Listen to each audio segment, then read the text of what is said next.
కూటమి పార్టీలు ముఖ్యంగా Telugu Desam party, Bharatiya Janata party BJP, అలాగే జనసేన పార్టీలు కూడా ఎన్నికల సమయంలో అనేకమైన హామీలు కూడా ఇవ్వడం జరిగింది. ముఖ్యంగా విద్యార్థులకు, యువకులకు కూడా అనేక వాగ్దానాలు చేయడం కూడా జరిగింది. 20 లక్షల ఉద్యోగాలు ప్రతి సంవత్సరం కూడా 4 లక్షలు తగ్గకుండా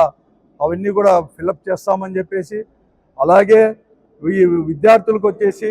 ఫీజు రియంబర్స్మెంట్ అంటే వసతి దీవెన కానీ విద్యా దీవెన కానీ అవన్నీ కూడా బకాయిలు కూడా చేసేసి, అంటే ఎంత ఫీజులు ఉంటే అంత కూడా బకాయిలు కూడా అవన్నీ కూడా చేస్తామని చెప్పేసి, నిరుద్యోగ యువతకు అందరికీ కూడా ఉద్యోగాలు ఇస్తామని చెప్పేసి, తర్వాత వెంటనే ప్రభుత్వ పోస్టులు అన్నీ కూడా ఫిలప్ చేస్తామని, అంటే టీచర్ పోస్టులు 25,000, తర్వాత పోలీసు డిపార్ట్మెంట్లోనే 20,000 ఉద్యోగాలు ఖాళీగా ఉన్నాయని చెప్పేసి అవన్నీ కూడా ఫిలప్ చేస్తామని కూడా చెప్పడం జరిగింది. కానీ ఇంతవరకు మొదటి సంతకమే డిఎస్సి అని చెప్పేసి, ఆ డిఎస్సి కూడా దాదాపుగా 1.5 సంవత్సరం తర్వాత ఫిలప్ చేసినా కూడా పేపర్ లీకేజ్తో పాటు ఎలా అయితే ఈరోజు నీట్ పరీక్షల్లో ఎలా అయితే లీకేజ్ జరిగిందో అటువంటి లీకేజ్తో పాటు ఈరోజు అర్హత లేకపోయినా కూడా జీవోను సవరించి వారికి కావాల్సిన అంటే బీఈడి కానీ టెట్ కానీ ఏది కానీ పాస్ కాని వారికి కూడా ఉద్యోగాలు ఇచ్చిన వైనాన్ని చేస్తూ దాన్ని ఖండిస్తూ వెంటనే విద్యాశాఖ మంత్రులు, ఎందుకంటే దాన్ని సాక్ష్యాలతో సహా కూడా ఇవ్వడం జరిగింది అంతా కూడా. కాబట్టి వెంటనే లోకేష్ గారిని రాజీనామా చేయాలని, రాజీనామా చేయకపోతే అతన్ని బర్తరఫ్ చేయాలని చెప్పేసి మంత్రివర్గం నుంచి, తర్వాత సిబిఐ ఎంక్వైరీ కావాలని చెప్పి ఒక డిమాండ్తో, తర్వాత ఏదైతే బకాయిలు పడినాడో దాదాపుగా 9,500 కోట్ల రూపాయలు ఫీజు రియంబర్స్మెంటు, తర్వాత వసతి దీవెన కింద పడినారో అది వెంటనే చెల్లించేసి వారందరినీ కూడా ఆదుకోవాలని చెప్పేసి, అలాగే నిరుద్యోగులకి ప్రతి నెల కూడా 3,000 రూపాయలు ఇస్తామని చెప్పారు. కాబట్టి ఆ మాట చెప్పిన ప్రకారం ప్రతి నిరుద్యోగి కూడా ఇప్పటికే 25 మాసాలు గడిచిపోయినాయి కాబట్టి 75,000తో పాటు ప్రతి నెల కూడా 3,000 చెల్లించాలని చెప్పేసి ఈ 3 డిమాండ్లతో కూడా ఈరోజు ఏదైతే యువకులు,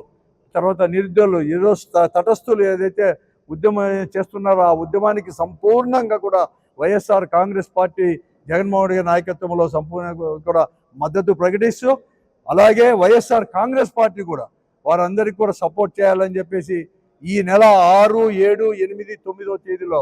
జరగబోయే ప్రతి అసెంబ్లీ నియోజకవర్గం జరగబోయే నిరాహార దీక్షలో ప్రతి ఒక్కరు కూడా వైఎస్ఆర్ కాంగ్రెస్ పార్టీ శ్రేణులంతా కూడా పాల్గొనాలని చెప్పి, అలాగే తటస్థులు ప్రతి ఒక్కరు కూడా ఈరోజు అందరూ కూడా అంటే రాజకీయ పార్టీలు ఇవందరూ కూడా అందరూ కూడా ఇతర రాజకీయ పార్టీలు అందరూ కూడా మద్దతు చెప్పేవారంతా కూడా పాల్గొనాలని చెప్పేసి వైఎస్ఆర్ కాంగ్రెస్ పార్టీ పిలిపిస్తూ, ఆ 4 రోజుల తర్వాత 10వ తేదీ జరగబోయే ప్రతి అసెంబ్లీ నియోజకవర్గంలో జరగబోయే ర్యాలీ అనేది కూడా పెద్ద ఎత్తున విజయవంతం చేయాలని చెప్పేసి చేస్తాము. ఈరోజు ఈ రౌండ్ టేబుల్ సమావేశంలో కూడా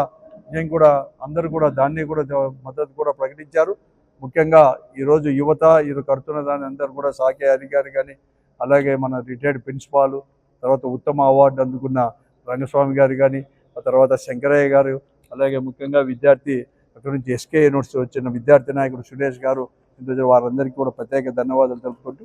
రేపు జరగబోయే కార్యక్రమంలో కూడా మీ అందరి యొక్క మద్దతు, అలాగే నేను అందరినీ కోరుతున్నాను, బహిరంగ కోరుతున్నాను, ఈ జిల్లా కేంద్రంలో కానీ ఈ జిల్లాలో ఉండే ఎక్కడికక్కడ ఉండే రాజకీయ పార్టీలు, వామపక్షాలు కావచ్చు, లాంటి ఇతర కూడా పార్టీలు కూడా ఈ నిజంగా